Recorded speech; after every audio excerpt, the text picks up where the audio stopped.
يضلله فلا هادي له وأشهد أن لا إله إلا الله وحده لا شريك له وأشهد أن محمدا عبده ورسوله وحبيبه وخليله صلوات ربي وسلامه وبركاته عليه وعلى آله وأصحابه ومن اهتدى بهداه إلى يوم الدين. Amma ba'd.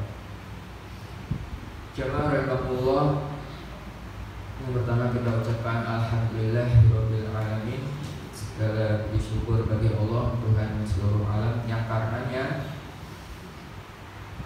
kita semua dapat berkumpul di masjid ini dalam keadaan sehat walafiat. Mungkin selain karena Allah, karena kalau bukan karena Allah kita masih belum bisa untuk berkumpul di masjid ini untuk melakukan sholat berjamaah, untuk mendengarkan kajian subuh. Maka tidak lupa kita sering-sering mengucapkan alhamdulillah.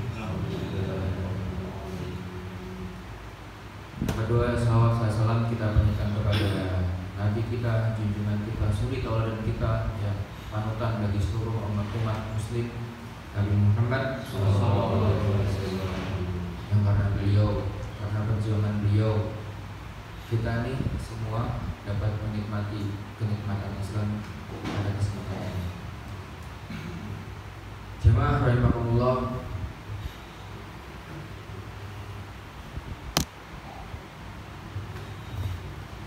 pada kesempatan kali ini insya Allah saya akan membawakan sebuah kajian dengan tema atau dengan topik rukun iman. Ya. Rukun iman ada berapa, Pak? Rukun iman ada 6. Yang pertama, iman kepada Allah. Yang kedua, iman kepada siapa, Pak? Udah lupa, Pak? Yang kedua, iman kepada malaikat Allah. Yang ketiga, iman kepada siapa? Kitab Allah. Yang keempat, Rasul Allah. Yang kelima, iman kepada hari kiamat. Yang keenam, iman kepada takdir Allah, kepada dan pada. Kita akan membahas di sini. Kita akan membahas dari awal, insya Allah secara detail. Mungkin semoga nanti waktunya cukup. Saya persingkat saja. Yang pertama yaitu iman kepada Allah. Pasti arti iman itu apa? Atau bahasa simpelnya, iman itu simpelnya itu keyakinan, ya enggak, Pak? Kepercayaan. Iman kepada Allah. Kita ini percaya nggak sih sama Allah gitu? Kita ini yakin nggak sih kalau adanya Allah Subhanahu Wa Taala ini? Jangan-jangan tiap kali kita sholat, ya sholat kita sekedar menggugurkan kewajiban. Jangan-jangan setiap kali kita melakukan amal kebaikan, ya kita sekedar melakukan amal kebaikan itu, tapi kita nggak yakin untuk siapa kita melakukan ini semua. Ya, kalau wallahi, Pak, wallahi, kalau semisal kita yakin adanya Allah, kalau semisal kita yakin, benar-benar yakin tentang semua 6 rukun iman ini akan memudahkan, Pak, memudahkan kita melakukan amal-amal kebaikan. Ya, contohnya iman kepada Allah. Banyak, Pak, banyak orang Muslim, ya, yang mengaku dirinya Muslim, tapi iman kepada Allahnya hanya secara lisan. Secara lisan, ya. Banyak kita lihat mungkin umat-umat Muslim masih meminta kepada selain Allah, ya. Aku beriman sama Allah, aku beriman, aku percaya adanya Allah, ya aku percaya. Tapi ketika ada omongan-omongan dari orang lain atau tradisi budaya dari nenek moyangnya yang bertentangan, ya, sama kepercayaannya, langsung orang ini mengikuti, ya. Misalnya meminta kepada laut ini, ya, terus menyuting sajen-sajen kepada laut, berdoa kepada laut, meminta kepada selain Allah. Masih ada kan Pak yang kayak gitu kan? Masih ada yang kayak gitu. Misalnya waduh kok ketoknya tanah mas banjir terus ya, akhirnya nganyutin sajen-sajen di banjir kanal kayak gitu, sajen di banjir kanal dihanyutin terus ya semoga penghuni laut, semoga kamu nggak meluap gitu. Nggak bisa ya kayak gitu ya. Yang kita ketika kita ditimpa musibah katakan innalillahi wa inna ilaihi raji'un. Nggak bisa yang kita minta sama banjir kanal, ya banjir kanal semoga kamu nggak meluap. Nggak bisa ya kayak gitu ya. Jadi apapun musibahnya, apapun harapan-harapan kita ke depannya, minta sama Allah, ya, berdoa sama Allah ya. Dan yang namanya musibah adalah pengukur dari dosa-dosa kita. Makanya ketika ada musibah jangan dicela, jangan dicela. Baik, iman kepada Allah yang pertama ya. Terus lanjut saja ke poin kedua, yaitu beriman kepada malaikat Allah. Malaikat Allah itu ada berapa, Pak?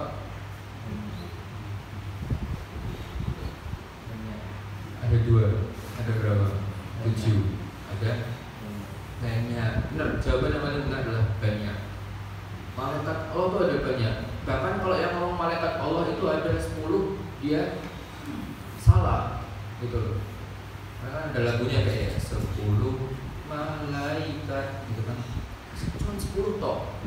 Ya, cuma 10 toh malaikatnya. Terus bayangin semua orang di dunia ini ada rokib, ada atid itu. Kalau malaikat cuma 10 toh terus gimana? Ada orang nggak ada malaikatnya gitu. Kan nggak ada gitu. Jadi yang perlu dipahami di sini rokib, atid ataupun yang lainnya itu sebenarnya sejatinya itu merupakan sebuah nama kelompok. Ya, tiap orang itu ada rokib, ada atid. Sebagaimana saya ada rokib, ada atid, Bapak pun juga ada rokib, ada atid. Apa rokib atid itu tugasnya apa? Mencatat amal baik dan amal buruk manusia. Dan gini Pak, ketika seseorang beriman kepada malaikat-malaikat Allah, ya, itu insya Allah memudahkan orang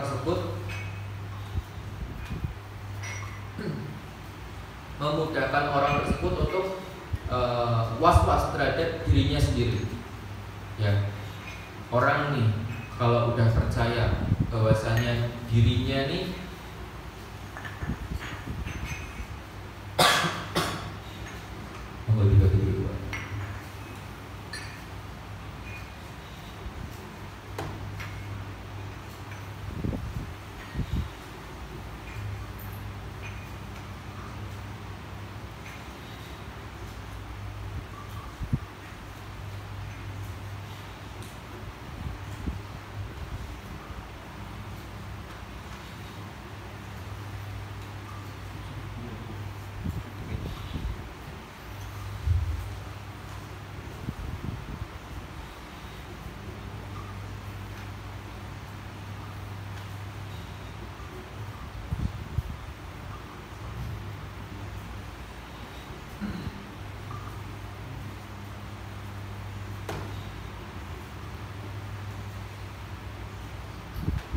saya lanjutkan.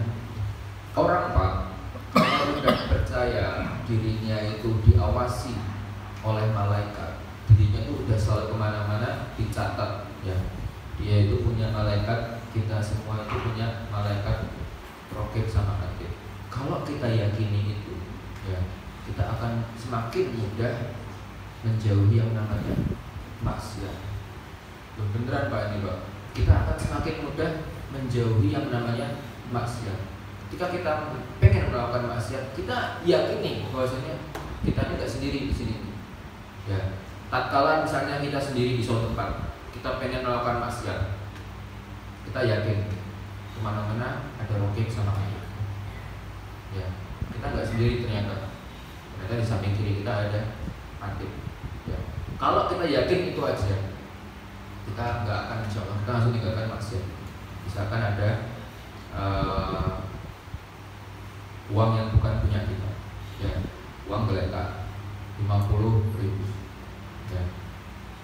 Kita mau ambil, kita lapar nih kondisi, kita nggak punya uang.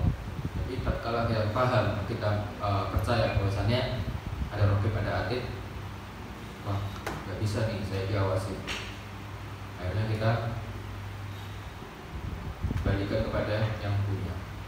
Contoh simpelnya kayak gitu Pak. Ya, ketika kita yakin adanya malaikat-malaikat Allah, kita akan semakin mudah untuk menjauhkan diri dari maksiat. Bisa jadi kita punya mindset yang jangan-jangan nantinya tatkala kita melakukan sebuah maksiat itu, ingat, gak hanya ada Raqib sama Atid, tapi juga ada malaikat Israil, ya, atau malaikat maut. Ya, jangan-jangan tatkala kita baru mau nyicipi maksiat itu, malaikat Israil udah waktunya oleh Allah mencabut nyawa kita. Simpelnya aja, simpelnya. Saya beri contoh santri deh. Oke santri, saya beri contoh ya. Kalian dari awal misalkan nggak mau, udah nggak mau, aku pokoknya mau bersih, aku nggak mau namanya pacaran. Tatkala gempuran ke teman-teman kalian banyak yang pacaran, ya enggak? Nah, teman-teman kalian ini banyak yang pacaran, ini pacarnya ini pacaran, kalian jadi marry awal. Kok aku menes ini ya, gitu. Misalkan, ya, kok aku elek? Enggak, kalian enggak elek gitu. Enggak. Jadi gini, kalian jangan asa sekali mencicipi yang namanya pacaran itu, maksiat, ya.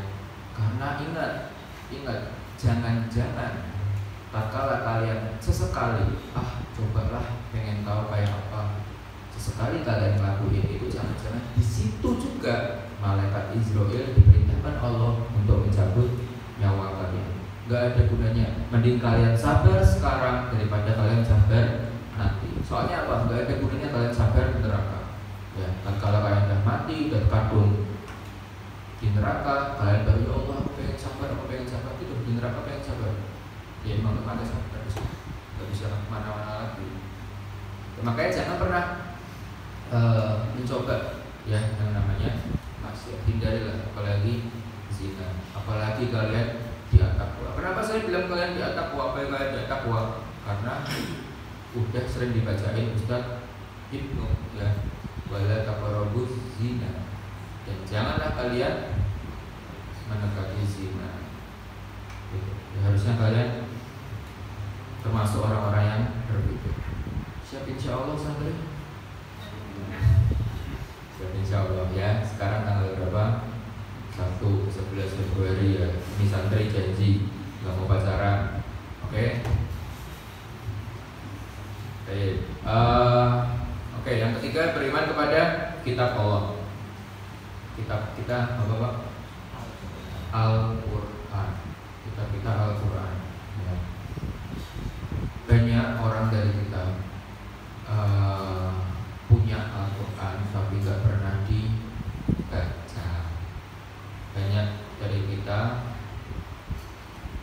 ngomongnya yakin sama Al-Quran tapi nggak tahu apa yang dibaca. Gimana mau yakin kalau kita nggak paham artinya di sini ya? Kita ini Pak sekali harus belajar atau membaca paling enggak arti-arti dari apa yang selama ini kita baca. Kalau kita nggak paham artinya, kita nggak tahu artinya, susah buat kita untuk meyakini ya. Gampangannya gini Pak, kita percaya aja bahwasanya Al-Quran itu merupakan kalam Allah ya, kalamnya Allah, perkataan-perkataannya Allah itu ada di Al-Quran ya. Allah berfirman, itu ada di Al-Quran semuanya. Nah, Al-Quran ini merupakan petunjuk kita ya. Al-Quran ini merupakan petunjuk kita. Kalau kita aja gak pernah baca petunjuk buat kita hidup, kok kita mau berharap kita gak akan tersesat ya? Kita pakai Google Map ketika kita gak tahu sebuah daerah ya, mau rekreasi kemana kita nggak tahu daerahnya mana, jalannya lewat mana, kita pakai Google Map ya. Oke, sekarang kita hidup di dunia ini. Kita ini butuh petunjuk nih. Al-Quran merupakan petunjuk kita. Nah, gimana kita mau nggak tersesat kalau petunjuknya aja kita nggak pernah baca? Gimana kita nggak mau tersesat kalau kita aja nggak lihat Google Map? Iya kan Pak? Gampangannya kayak gitu. Makanya sedikit demi sedikit lah kita sama-sama belajar, sama-sama dibiasakan bahwasanya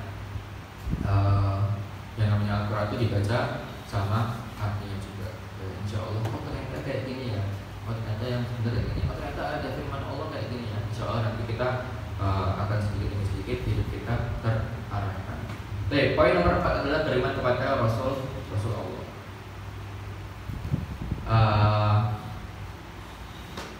Gampangannya beriman kepada Nabi kita, Nabi Muhammad SAW. Oke, kita wajib beriman kepada nabi-nabi yang lain, ya. Tapi saya di sini membahas Nabi kita Nabi Muhammad SAW. Jadi gini Pak, kita ini alhamdulillah banget ya. Setiap hari insya Allah, setiap hari kita mendengarkan hadis-hadis Nabi, one hadis. Dan dengan cara itu juga kita biar tahu ya, biar lebih mudah mengamalkan hadis-hadis Nabi ya. Oh ternyata ada hadis yang kayak gini ya. Oh ternyata kebiasaan Rasulullah SAW kayak gini ya, gitu. Nah, oh ternyata selama ini Rasulullah pernah menjalankan yang seperti ini ya. Oh ada hadis yang kayak gini, oh ada sunnah-sunnah yang kayak gini gitu. Nah, ketika kita yakin bahwasannya kita ini beriman kepada Nabi-Nabi Allah, Rasulullah SAW, kita akan mencintai, gitu loh. Kalau nggak mungkin lah orang mencintai tapi orang itu nggak yakin, nggak mungkin. Saya iman kepada Nabi Muhammad SAW, tapi dia sendiri membenci sunnah Nabi Muhammad SAW, nggak mungkin yang kayak gitu. Ya, jadi ketika kita yakin sama Nabi Muhammad SAW, insya Allah kita harusnya mencintai sih Pak, mencintai semuanya yang berarti Nabi Muhammad SAW. Ini poin nomor 4 nya ada kisah yang sangat bagus nantinya saya bacakan di akhir mengenai keyakinannya Abu Bakar terhadap Rasulullah SAW. Ini sangat Masya Allah sekali. Saya lanjut ke poin nomor 5, yaitu iman kepada hari kiamat. Kita jangan terlalu terlena Pak Bu. Kita ini jangan terlalu terlena yang namanya kehidupan ini. Allah itu sudah menjamin yang namanya hari kiamat.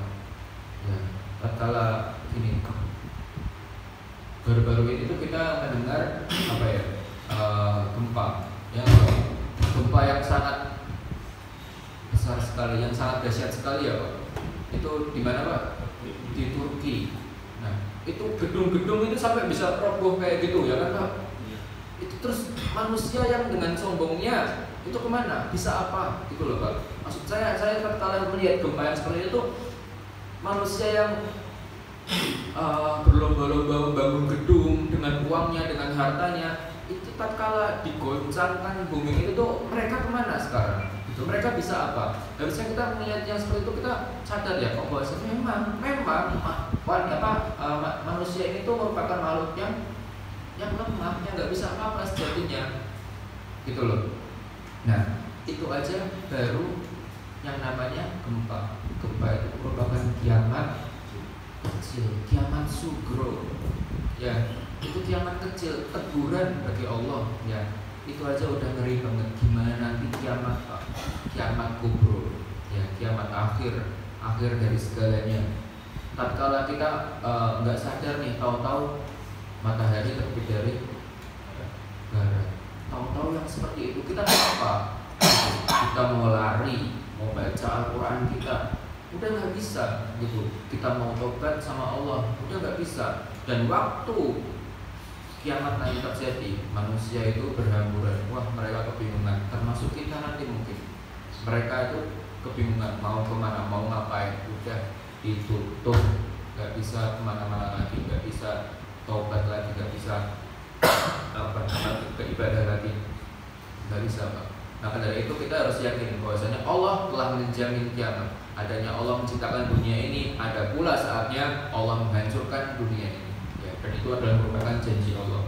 Sebagaimana Allah berfirman dalam Quran surat Toha ayat ke-15, Inna sa'ata atiyatun akadu ukhfiha litujza kullu nafsin bima tas'a. Yang artinya sungguh hari kiamat, ini kata Allah. Allah berfirman, sungguh hari kiamat itu akan datang. Ya, aku merahasiakan waktunya agar setiap orang dibalas sesuai dengan apa yang telah dia usahakan.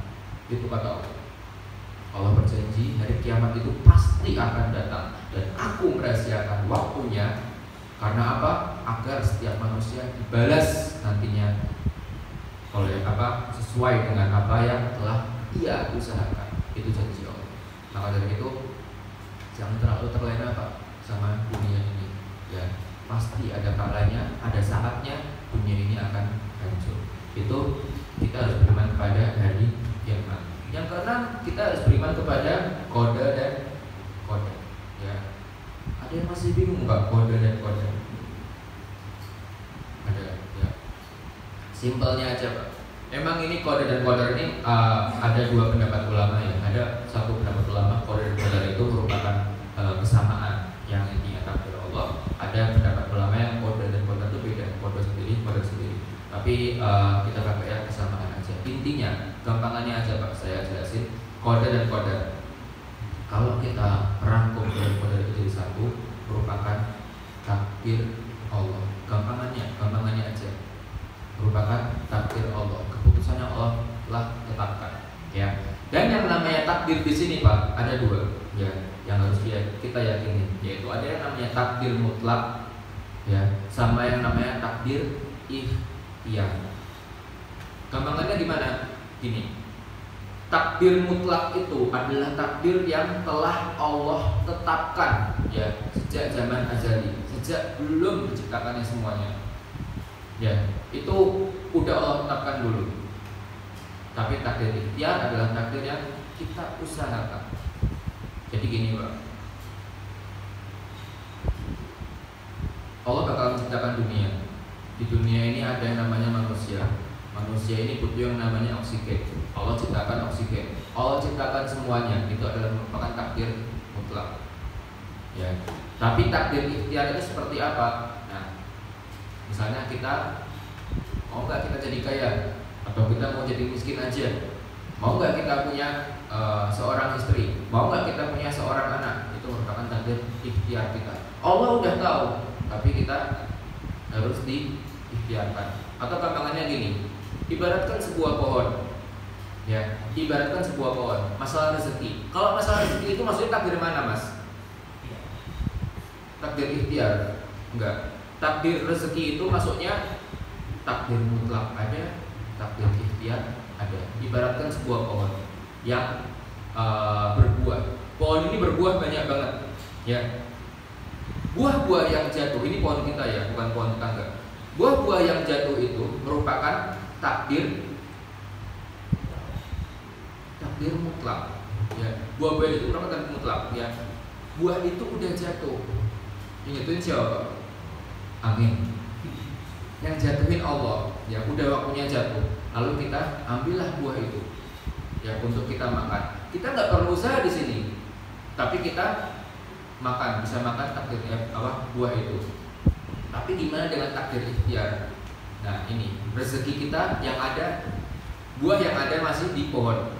Kita perlu tangga untuk mengambil buah tersebut, ya. Kita perlu mencari buah itu. Jadi kita kayak perlu usaha untuk mendapatkan rezeki itu, ya. Itu takdir ikhtiar yang perlu kita ikhtiarkan. Dan ingat, ketika kita udah menemukan tangga, ya, kita udah menaiki tangga itu, di atas tuh kita bisa memetik semua buah yang ada di pohon tersebut, ya, semuanya kita bisa petik, ya. Tapi ingat di sini, pilih buah yang paling baik, jangan pilih buah yang udah bosok, ya. Maksudnya gimana?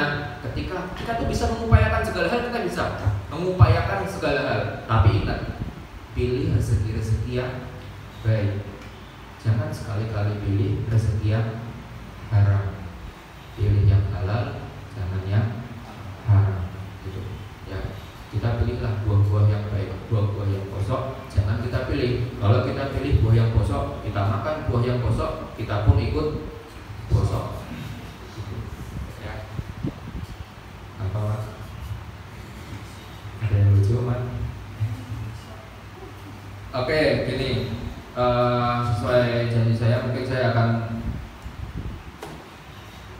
kira-kira cukup gak jawabnya Pak? Insya Allah cukup ya. Jam 5.28 di sini Pak. Kalau sampai jam 6 gimana Pak? Oke, kita balik lagi ke poin nomor 4 ya Pak. Beriman kepada Rasulullah. Rasulullah SAW itu pernah menyebutkan bahwasanya iman seorang sahabat yang paling kuat, yang paling hebat adalah imannya Abu Bakar. Ini imannya Abu Bakar ini keren banget Pak. Ya, beliau ini Abu Bakar radhiyallahu anhu, Rasulullah SAW ini pernah bersabda, tatkala dibandingkan imannya Abu Bakar sama imannya seluruh orang Islam di muka bumi ini, baik yang udah meninggal, yang masih hidup, ataupun yang nanti mau lahir, itu semuanya dikumpulin, ditimbang sama imannya Abu Bakar radhiyallahu anhu, masih menang imannya Abu Bakar radhiyallahu anhu. Jadi ada sebuah kisah Pak.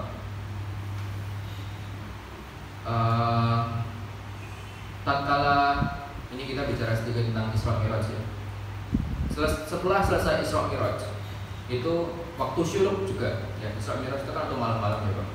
Waktu syuruk itu Rasulullah SAW itu sedang termenung ya di kisaran Ka'bah. Lalu datanglah siapa? Musuhnya Rasulullah siapa? Abu Jahal ya, datang.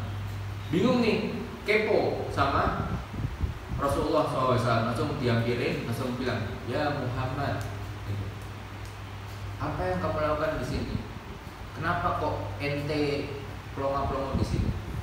Baratnya, kata Abu Jahal.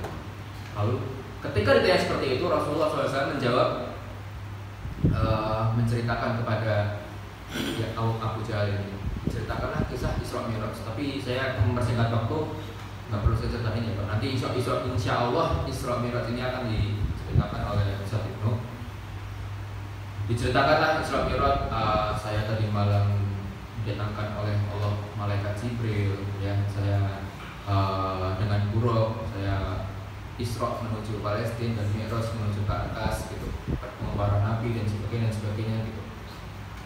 Di situ Abu Jahal kaget Pak mendengar kisah itu, bilang, ya Muhammad,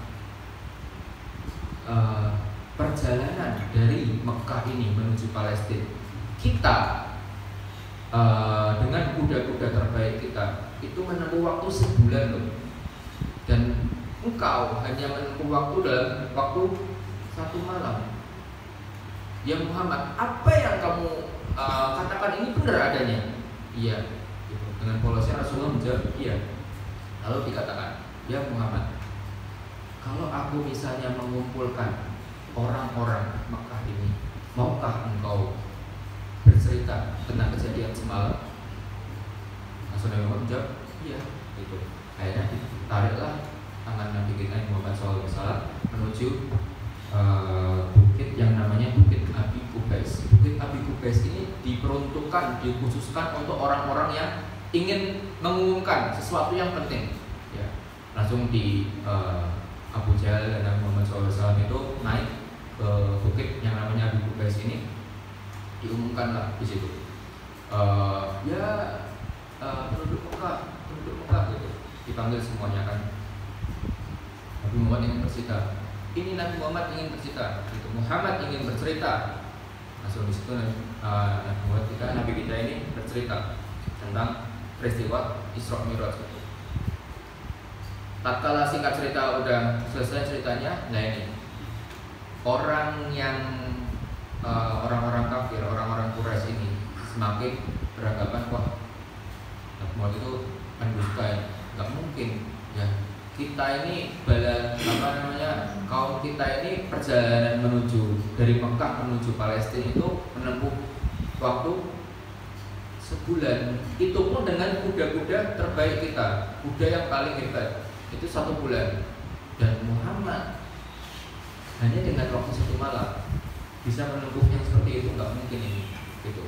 Nah di situ setelah cerita yang seperti itu,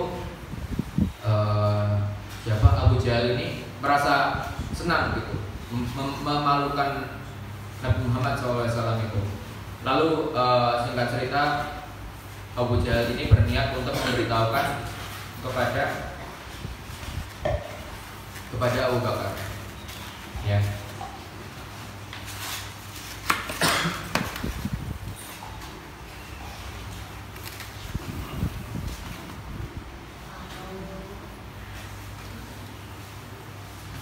Singkat cerita, Abu Jahal ini berniat untuk mengatakan kepada Abu Bakar, kalau ini ada 1 orang lagi nih, kalau kita bisa menggoyahkan imannya Abu Bakar, maka selesai agamanya Muhammad ini. Gitu. Langsung Abu Jahal beserta para pengikutnya ini menuju rumahnya Abu Bakar. Ya. Kalau mereka sampai ke depan kebunnya Abu Bakar ini, mereka mengatakan, ya Abu Bakar, ya Abu Bakar. Abu Bakar ini keluar. Ya. Abu Bakar ini digambarkan dengan seorang yang kurus, Pak. Abu Bakar ini kurus, radhiyallahu anhu. Ini kurus, ya. Sampai dalam sebuah riwayat, ketika ia memakai sarung itu selalu kedodoran, ya. Selalu kedodoran, selalu melorot sarungnya. Ya, itu Abu Bakar ini kurus. Ketika Abu Bakar ini keluar dari rumahnya, ya. Lalu apa? Si Abu Jahal ini berkata atau bercerita tentang Isra Mi'raj. Ya Abu Bakar, udah gak engkau mendengar tentang Muhammad yang berdusta itu? Kenapa emang Muhammad itu? Lalu diceritakanlah Isra Mi'raj ini ke Abu Bakar. Nabi Muhammad seperti ini, seperti ini. Diceritakan Isra Mi'raj tuh dari awal sampai akhir. Lalu Abu Bakar, apa jawaban Abu Bakar? Ada 2 jawaban Abu Bakar. Ada 2 riwayat jawaban Abu Bakar. Yang pertama adalah jawaban Abu Bakar yang pertama nih, Pak, riwayat pertama. Sebagaimana Rasulullah SAW itu mendapatkan wahyu dari langit, ya, menuju ke dirinya, maka aku gak akan ragu ketika dirinya itu juga pergi ke langit. Gitu. Itu jawaban pertama Abu Bakar. Dalam riwayat kedua, jawaban Abu Bakar ini yang lebih unik, Pak. Asal kalian tahu bahwasanya ketika ada tembok yang berwarna putih, ya, ada tembok yang berwarna putih. Aku melihat dengan kepalaku sendiri tembok itu berwarna putih. Tapi tatkala ketika itu Rasulullah SAW ini mengatakan, ya Abu Bakar, temboknya berwarna hitam. Lalu aku langsung membohongi mataku sendiri dan aku berkata, ya benar ya Rasulullah, tembok itu warnanya hitam. Itu sangat keyakinan yang sangat hebat sekali, Pak. Ya.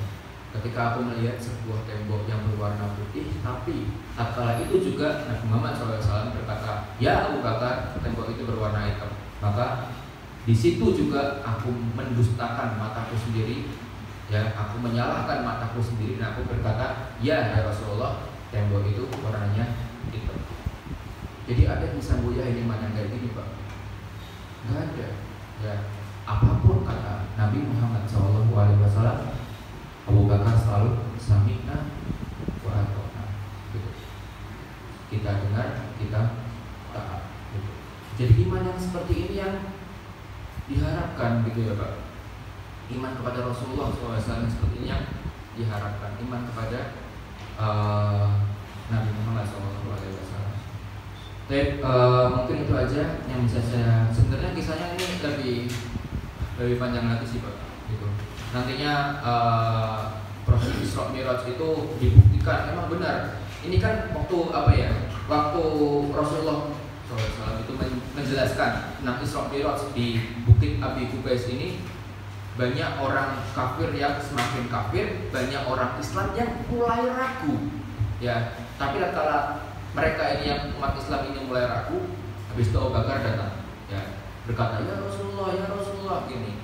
Terus menjelaskan apakah benar katanya Abu Jahal begini dan begini sambil menaiki bukit itu. Langsung sampai di bukit itu Abu Bakar udah menyelesaikan ceritanya. Rasulullah menjawab, iya benar ya Abu Bakar gitu. Ya Rasulullah, bisakah engkau membuktikan bagaimana Palestina itu? Bisa ya Abu Bakar. Langsung Abu Bakar ini menantang para Quraisy ini, mana yang sering pergi ke Palestina? Rasulullah SAW ini akan menyebutkan bagaimana ciri-ciri Masjid Palestina, Masjid Aqsa, dan kalian akan berkata jujur bagaimana. Bener gak nih perintah Nabi Muhammad itu? Setuju, benar. Akhirnya Rasulullah menyebutkan ciri-cirinya. Ini, ada ini di sini, ada tiangnya seperti tiangnya sini, tiang sini. Akhirnya benar semua yang dikatakan Nabi Muhammad SAW. Dan yang perlu kita ketahui bahwasanya ketika berada di atas buruk itu, perjalanan pulang itu, Nabi Muhammad melihat ada suatu kaum, ya kaum kafilah Bani Quraisy ini sedang menuju ke Mekah, ya sedang menuju ke Mekah. Ketika di atas itu Rasulullah SAW ini melihat onta yang paling depan di kafilah tersebut ada slayer merahnya. Ingat-ingat sama Rasulullah SAW. Dan yang paling hebatnya lagi ada mereka ini kafilah ini habis kehilangan onta. Ontanya ada yang hilang satu. Langsung Rasulullah tahu ontanya ada di lembah yang ini nih, ada di lembah yang ini. Lalu dari atas Rasulullah berteriak, ya kafilah Quraisy, ontamu ada di lembah ini, gitu kan. Langsung mereka awalnya bingung, ini suara dari mana gitu. Akhirnya diikutlah suara itu dan ditemukanlah ontanya ada di lembah ini, ya. Langsung mereka melanjutkan perjalanan untuk balik lagi ke kota Mekah. Dan yang seperti itu Rasulullah ceritakan juga di Bukit Abi Qubais ini. Akan datang nanti kafilahmu sekitaran 2 hari lagi, kafilah dari kalian, kafilah dari Bani Quraisy ini. Tanyakan, unta yang paling depan adalah unta yang ada selayar berwarna merahnya di sini. Dan mereka pernah kehilangan untanya ketemu di lembah ini, ya, yang seperti itu. Terus akhirnya mereka datang 2 hari itu orang-orang Mekah itu menunggu Pak di pintu gerbang Mekah. Ya akhirnya mereka datang ini Bani Quraisynya ini ditanyakin, untamu pernah waktu dilihat di depannya ini ternyata benar unta yang paling depan ini terdapat selendang merah, ya selendang merah di depannya. Lalu ditanyakan, untamu pernah hilang nggak? Iya. Hilangnya di mana? Di lembah ini bukan? Iya. Kenapa bisa tahu gitu? Rasulullah SAW yang memberi tahu. Ternyata emang iya. Jadi kalau Rasulullah pulang dari Isra Mi'raj itu melihat kafilah itu sebenarnya kejadian yang sangat istimewa sekali sih Pak. Ya, bisa tahu. Kalau Rasulullah SAW andai kata berdusta, pasti nggak pernah tahu kejadian seperti itu. Ya, orang kafilah ini belum ada yang nyampe Mekah, ya kan Pak? Kafilah ini belum ada nyampe Mekah, tapi Rasulullah ini SAW ini udah tahu. Maka dari itu wajiblah cobalah kita untuk mempermudah agama kita ini. Kita beragama untuk memudahkan kita mengamalkan amal-amalan, kita menjauhkan diri dari maksiat. Cobalah diperkuat iman kita ya tentang 6 rukun Islam ini. 6 rukun iman ini ya.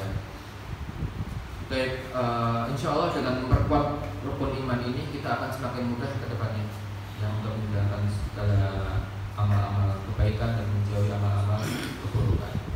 Siap insya Allah Pak. Siap insya Allah Bu. Siap insya Allah santri-santri. Ya. Itu dari saya. Mungkin apabila benar datang dari Allah Subhanahu Wa Taala, apabila salah murni dari kesalahan saya pribadi. Allah dan Rasulnya bebas dari kesalahan tersebut. Kita tutup kajian kali ini dengan doa kafaratul majelis. Subhanallahumma wa bihamdika asyhadu an la ilaha illa anta astaghfiruka wa atubu